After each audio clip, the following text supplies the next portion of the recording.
محمد اسد صاحب دبئی سے ہم سے سوال کر رہے ہیں کہ سر جو حدیث امام بخاری لے کر آئے ہیں کہ شد رحال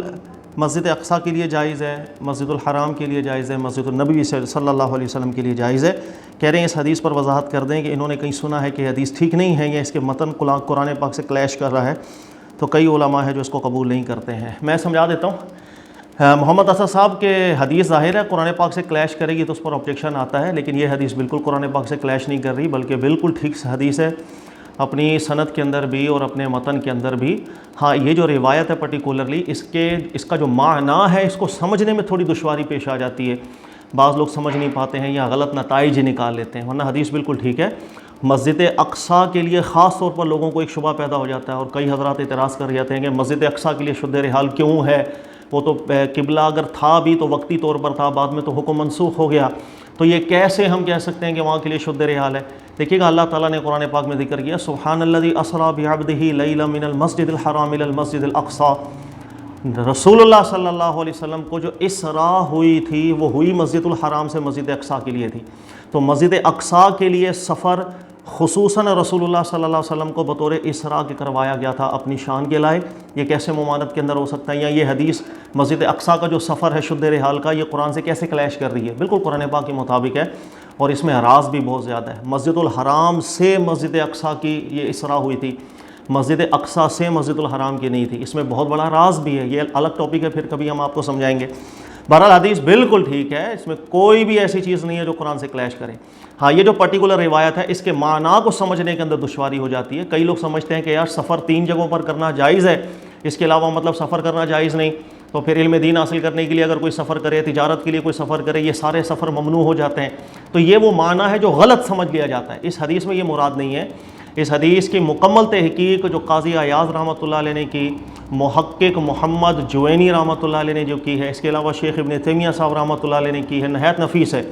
اس حدیث کا معنی یہ ہے کہ تعبد کی نیت سے کسی مکان مقصود کی طرف آپ سفر کریں گے، اس کی اجازت نہیں ہے سوائے ان 3 مقامات کے۔ تعبد کی نیت سے مکان مقصود کا سفر، اس کا کیا مطلب ہے؟ اس کا مطلب یہ ہوتا ہے، دیکھیے گا پوری دنیا اللہ کے لیے ایک حکم رکھتی ہے، میں اگر یہاں نماز پڑھوں یا امریکہ میں نماز پڑھوں یا میں کسی اور ملک میں نماز پڑھوں ایک برابر ہے، میں یہاں اللہ سے دعا کروں کسی اور جگہ اللہ سے دعا کروں ایک برابر ہے، اس لیے کہ اللہ میرے قریب ہے، اللہ میری سن رہا ہے۔ یہ حکم پوری زمین کے ہر چپا چپا کے لیے بلکہ پوری کائنات کے لیے، تو اللہ کی جب میں عبادت کر رہا ہوں تو پوری روئے زمین ایک برابر ہو جایا کرتی ہے، اس سے دعا کرنے کے لیے ایک برابر ہو جاتی ہے۔ اب اگر کوئی شخص یہ تصور رکھے کہ میں کراچی میں دعا کروں گا تو میری دعا کم سنی جائے گی، اللہ کم سنیں گے، لیکن میں یہاں سے سفر کر کے مثلا اگر فلاں ملک میں فلاں خاص جگہ پر چلا جاؤں گا نا، وہاں اللہ میری دعا زیادہ سنیں گے، وہاں عبادت کروں گا تو مجھے یہاں کے مقابلے میں 100 گنا زیادہ عبادت کا ثواب ملے گا۔ یہ چیزیں اپنی طرف سے میں زیادتی کری جا رہا ہوں، بولی جا رہا ہوں، اس پر قرآن سنت کی کوئی نص وارد نہیں ہے۔ پوری دنیا چونکہ عبادت کے معاملے کے اندر ایک حکم رکھتی ہے، اللہ کی زمین ہے، اس وجہ سے تعبد مکان مقصود کے لیے سفر کرنا جو ہے وہ نبی پاک علیہ الصلوۃ والسلام نے ممانعت فرمائی تھی کہ قرآن پاک کے تصور کے بالکل خلاف ہو جاتا ہے، آپ کے نظریات خراب ہونے لگ جائیں گے، اس لیے یہ ممانعت کے اندر بات آ جاتی ہے۔ اگر یہ تصور نہیں ہے انسان کا کسی مکان مقصود کے لیے تعبد کا سفر نہیں ہے، آپ علم دین حاصل کرنے جا رہے ہیں، کیونکہ علم حاصل کرنے کے اندر مکان مقصود نہیں ہوتا، علم مقصود ہوتا ہے۔ تجارت کی غرض سے تجارت مقصود ہوتی ہے، مکان مقصود نہیں ہوتا، اور نہ ہی تعبد کی نیت ہوتی ہے۔ تو یہ جتنے بھی سفر ہیں، کسی رشتہ دار سے ملنے کے لیے آپ چلے گئے، تجارت کے لیے جا رہے ہیں، کسی اور مقصد کے لیے جا رہے ہیں، وہ سفر بالکل اس حدیث میں وہ موضوع ہی نہیں ہے، وہ تمام کے تمام سفر بالکل جائز ہوتے ہیں۔ صرف یہ ہے کہ جیسے مسجد اقصیٰ کا سفر ہے رسول اللہ صلی اللہ علیہ وسلم کو کروایا گیا، بیت اللہ ہے، اس کے لیے تو حج کے لیے بھی ندا کی جاتی ہے کہ آؤ بھی سفر کر کے آؤ، تو جب ہم حج کے لیے جاتے ہیں تو خاص طور پر شد رحال کرتے ہی بیت اللہ کے لیے، تو یہ سفر یہاں پر چونکہ ہمیں اذن ہے اس لیے ہم یہاں سفر بھی کریں گے، وہاں پر ہمیں اجر بھی زیادہ ملے گا، وہاں پر ہمیں مخصوص عبادات کرنے کا موقع بھی ملے گا جو عبادتیں کسی اور جگہ پر نہیں ہو سکتی ہیں۔ دونوں چیزوں میں تھوڑا فرق ہے۔ یہی وجہ تھی کہ حضرت ابو ہریرہ رضی اللہ تعالیٰ عنہ وہ سفر کے لیے چلے گئے، قافلہ جا رہا تھا، بھائی کوہ طور جا رہے ہیں، وہاں جا کے لوگ عبادت کرتے تھے، تصور تھا لوگوں کا کہ وہاں نماز پڑھیں گے شاید ہمیں زیادہ ثواب مل جائے گا، وہاں دعا شاید زیادہ قبول ہو جائے گی، تو حضرت ابو ہریرہ بھی ساتھ چلے گئے۔ جب واپس آئے تھے تو آپ کو ایک صحابی ملے تھے حضرت بصرہ الغفاری رضی اللہ تعالیٰ عنہ، تو حضرت ابو ہریرہ کو انہوں نے سمجھایا تھا کہ یہ تعبد کا سفر ہوا ہے مکان مقصود کی نیت سے، آپ یہاں دعا کرتے ہیں، اللہ یہاں بھی سمیع اور بصیر ہے، وہاں بھی سمیع اور بصیر ہے، صرف اس نیت سے میں جاؤں کہ یہاں سے میں اس ملک میں جا رہا ہوں کہ وہاں اللہ زیادہ سنیں گے، اس کی اجازت نہیں۔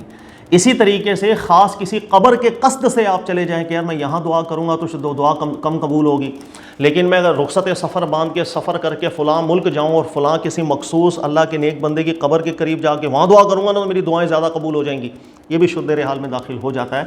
اس لیے کہ یہاں بھی مکان مقصود تعبد کی نیت سے آپ سفر کر رہے ہیں، جتنی اللہ تعالیٰ نے یہاں آپ کی سننی ہے وہاں بھی اتنی سننی ہے۔ اور قبرستان کے لیے بھی شد رحال کی اجازت نہیں ہوتی ہے، اس کی وجہ یہ ہے کہ قبرستان جانا مشروع ہے عبرت کے حصول کے لیے۔ رسول اللہ صلی اللہ علیہ وسلم بھی یہی ارشاد فرمایا کرتے تھے کہ قبرستان جایا کرو، آخرت کی یاد دلاتی ہے۔